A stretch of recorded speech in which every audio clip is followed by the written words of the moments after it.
Makan keripik di pinggir sawah, keripiknya jangan sampai jatuh. Perkenalkan kami dari kelompok 2. Assalamualaikum warahmatullahi wabarakatuh. Kami akan mempresentasikan mengenai teori keperawatan Hildegard E. Peplau.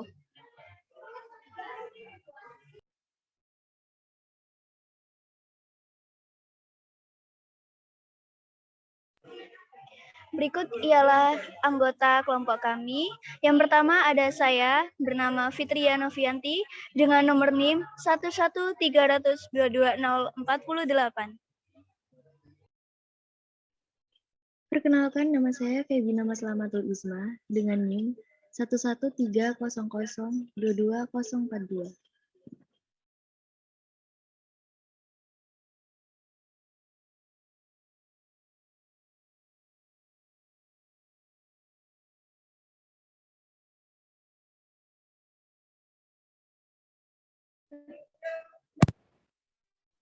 Perkenalkan, nama saya Satria dari kelompok 2 dengan nomor 11322.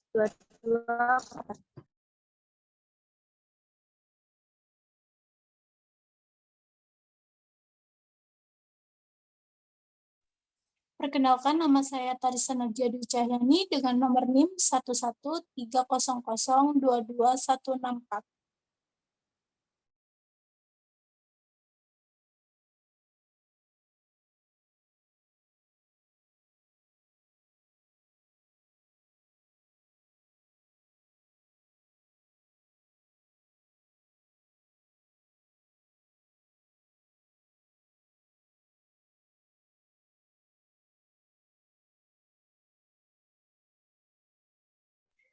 Baik, saya akan memperkenalkan terlebih dahulu apa itu biografi dari Hildegard E. Peplau. Hildegard E. Peplau lahir pada 1 September tahun 1909 di Reading, Pennsylvania.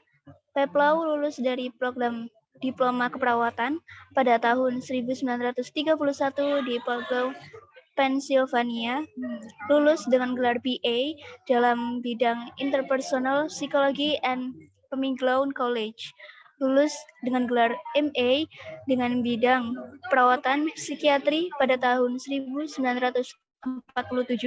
serta berpartisipasi dalam pengembangan kurikulum pada tahun 1953.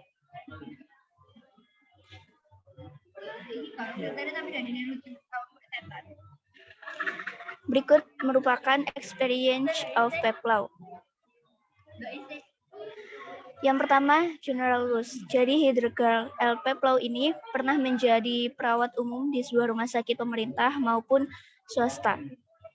Yang kedua, beliau pernah menjadi nursing rich atau berpartisipasi dalam riset keperawatan. Yang ketiga, pernah menjadi private nurse atau perawat privat di keperawatan psikiatri. Yang keempat, menjadi teach atau pengajar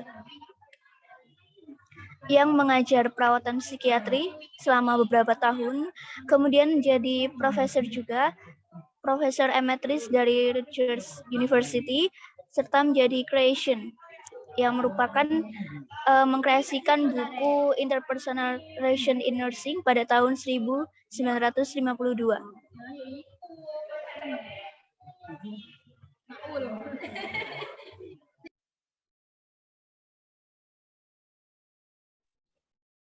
Menurut Peplau, keperawatan psikodinamik adalah kemampuan untuk memahami perilaku seseorang dengan mengidentifikasikan kesulitan-kesulitan yang dirasakan. Keperawatan psikodinamik merupakan teori yang dipengaruhi oleh model hubungan interpersonal yang bersifat terapeutik, significant therapeutic interpersonal process.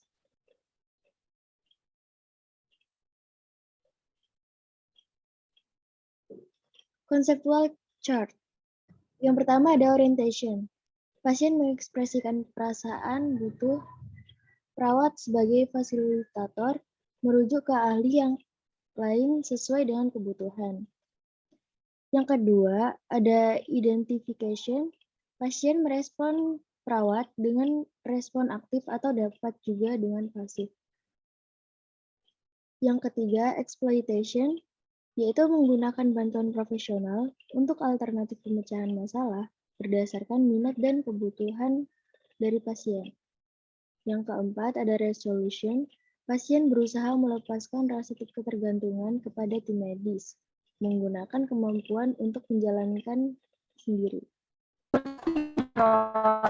Memberikan penyeluruhan pada pasien sebagai contoh dalam lingkungan tempat tinggal. Searcher person memberikan informasi tindakan medis yang dibutuhkan oleh pasien. Advisor memberikan nasihat kepada pasien sehingga pasien memiliki semangat hidup dan harapan untuk sembuh. Leader berperan sebagai ketua dalam suatu tim kerja perawat dan mengatur tugas perawat-perawat yang masuk dalam timnya. Technician bertugas untuk memperbaiki alat-alat keperawatan yang rusak. Replacement mengganti apabila terdapat perawat yang tidak dapat melakukan tugas karena sesuatu hal.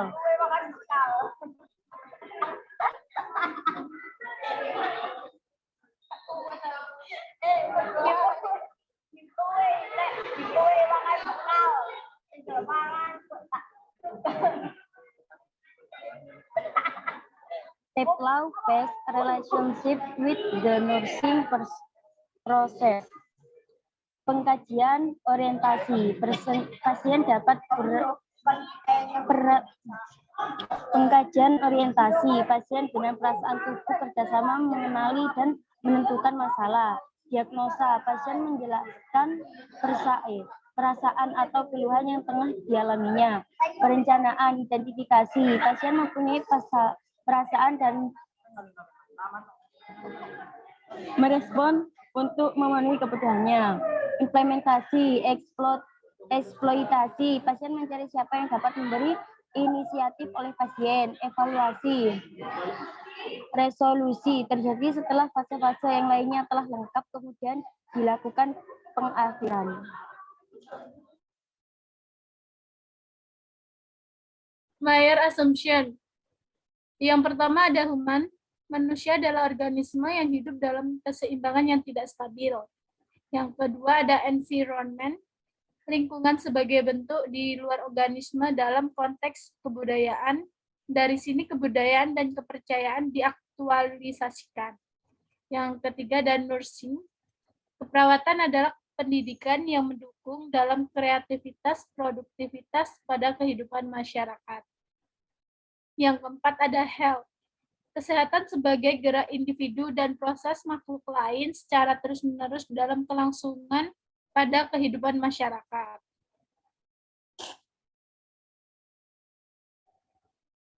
The advantage and disadvantage of Peplav's theory.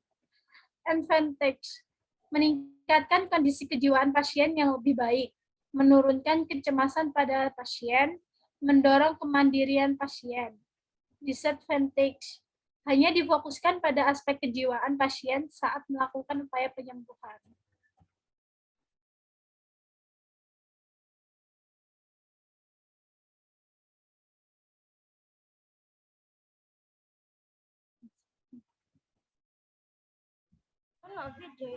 Baik, sekian dari kelompok kami. Terima kasih atas perhatiannya. Wassalamualaikum warahmatullahi wabarakatuh.